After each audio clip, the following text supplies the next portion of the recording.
Well, Issa, if you want to start with any opening comments, otherwise we'll open up to questions from Brianna. No, again, thank you for being here today. It's always great to have this media coverage for our club. Shows the interest and the excitement we have for the season, and we can't wait to get started. Great. Oh, I first want to get started, obviously. You talk at length of continuing to look for players, even though the season is like a few days away. Mm-hmm.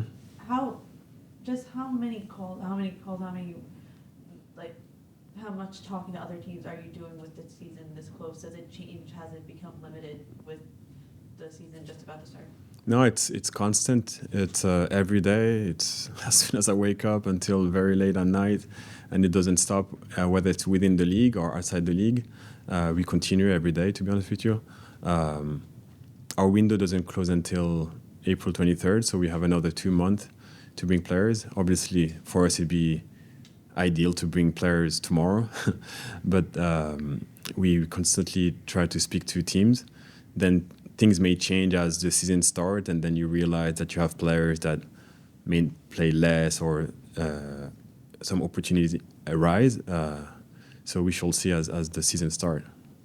Is it difficult to navigate with, there's so many games at the beginning of the season with CONCACAF and just the regular season right now.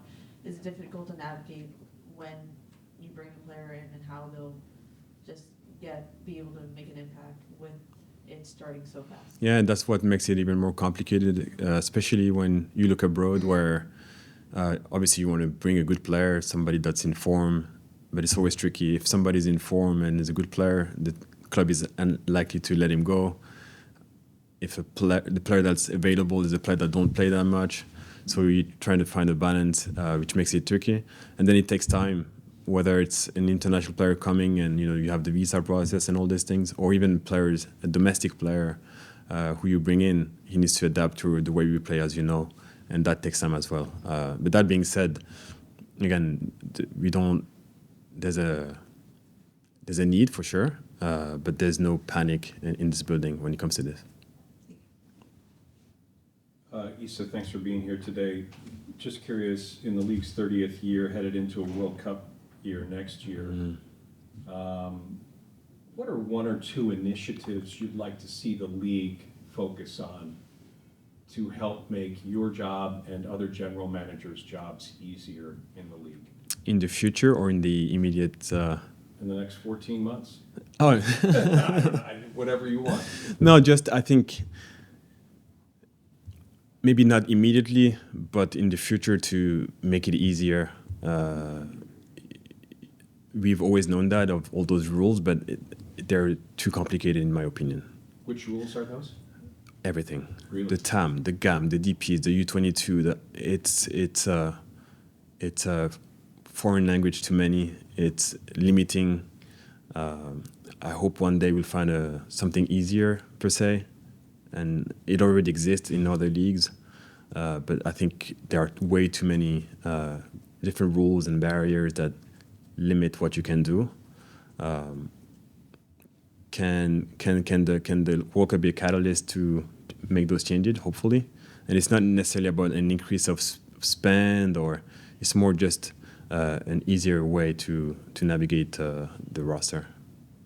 As we sit here with snow falling and temperatures below freezing, the contemplation among some in the league is that maybe going to a winter schedule is a possibility. Have you given that any thought, and do you have a reaction to it? Selfishly, I would like to see us moving to the international calendar, just because in terms of recruitment, scouting, players in, players out, it makes things easier. You don't clash with leagues of interest that are in the middle of their seasons. For example, right now, as we're trying to bring players, most clubs tell us that either they're competing for a title or competing for Champions League, Europa League, now Conference League spots, trying to avoid relegation. So it makes it really, really hard to do it now. But then I understand the calendar and the weather. I think the league or people are talking about making it adaptable, whereby it wouldn't change much to what we currently do. So we are about to play here in freezing conditions in the end of February. We played in the past all the way to December. So I think if anything like that should happen, we probably play a slightly more amount of games during those months. But vice versa, we'll play more games in the summer, which is great, where certain markets will not be able to play that many games in the summer. So if that change happened, I think it'd be beneficial for the entire league. It's hard to believe that the first club in Major League Soccer was almost gone a handful of years ago. And now here you're set to begin the 30th season with the national championship down the street at Ohio State, the Blue Jackets hosting the Blackhawks on the same night that you're hosting the Chicago Fire. I mean, the sport landscape couldn't be any more vibrant despite the weather. Yeah, I'm totally with you. And I was thinking about this on my way to work today. Is we're kind of spoiled in the city when you think about it, where with the crew we've won 3 major trophies over the last 5 seasons, and then you have Ohio State that have competed for those trophies in the past and won this year.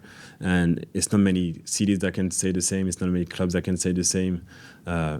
We are spoiled, we know that. However, we want to continue being spoiled and continue to contend for championships. Thank you.